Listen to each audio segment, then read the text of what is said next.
Olá, tudo bem? Meu nome é José Alexandre Souza Júnior, sou acadêmico da IFRA, da matéria Linguagem Brasileira de Sinais. Hoje a gente vai abordar sobre o tema Libras.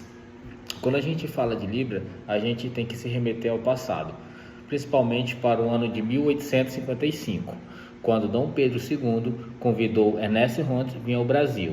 E nesse convite foi muito bom para nós.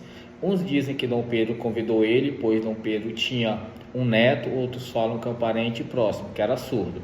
Esse convite foi feito a esse professor com o intuito de alfabetizá-lo, mas isso foi muito bom, porque ele veio para o Brasil em meados de 1857 e falou-se com Dom Pedro para se fundar uma escola, e isso foi feito. Foi então fundado Instituto Imperial de Surdo e Mudo, que hoje já mudou de nome, mas ainda continua se sendo o mesmo. E com isso começou-se então a alfabetização na época, como eles falavam, de surdo e mudo. Esse instituto na época aceitava apenas alunos do sexo masculino. E Ernesto ficou 3 anos como diretor e fundador, e após foi para o México. E com isso o instituto continuou-se sendo tratado com os professores. Isso vale lembrar que isso foi o nosso início de Libras no Brasil.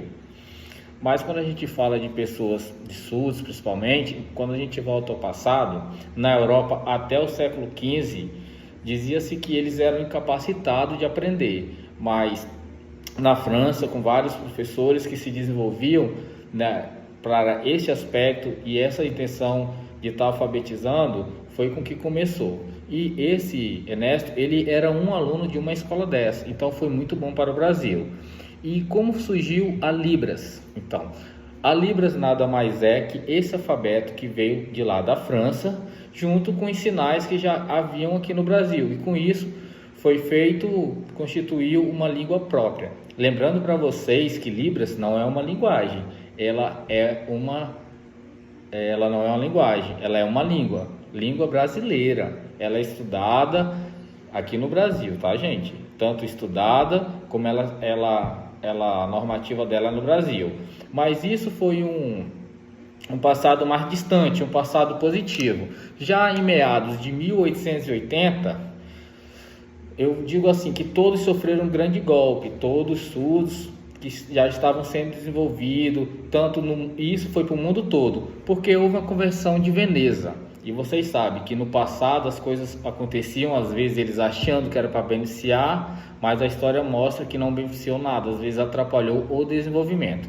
O que aconteceu nessa convenção foi que em 1880 eles decidiram que os surdos deviam ser alfabetizados no modo de linguagem labial, de estudos de leitura labial, deixando de lado todas essas letras, essa linguagem de sinais, que estava sendo desenvolvida em vários países no mundo todo, como por exemplo a linguagem americana.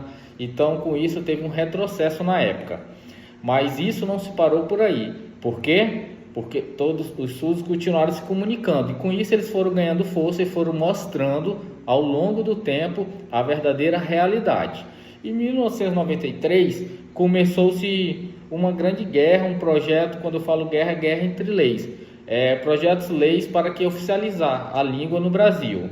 Graças a Deus, em 2002 eles conseguiram. Então em 2002 foi sancionada a lei que oficializou-se no Brasil Libras como a linguagem brasileira, como a língua brasileira. Desculpe, linguagem não, como a língua brasileira. Isso foi muito importante, porque se foi ganhando força, e com o passar dos tempos, vocês podem perceber que surgiu novas profissões, como profissão de intérprete, como professor de tradutor de língua brasileira.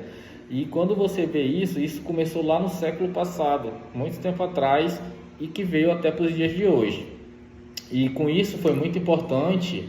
Eu falo que todas as pessoas, tanto as pessoas leigas que não entendem, ela devia prestar mais atenção sobre a linguagem de sinais, porque é muito importante para a inclusão social dos surdos na nossa sociedade, tanto no seu desenvolvimento pessoal como profissional. Muito obrigado a todos.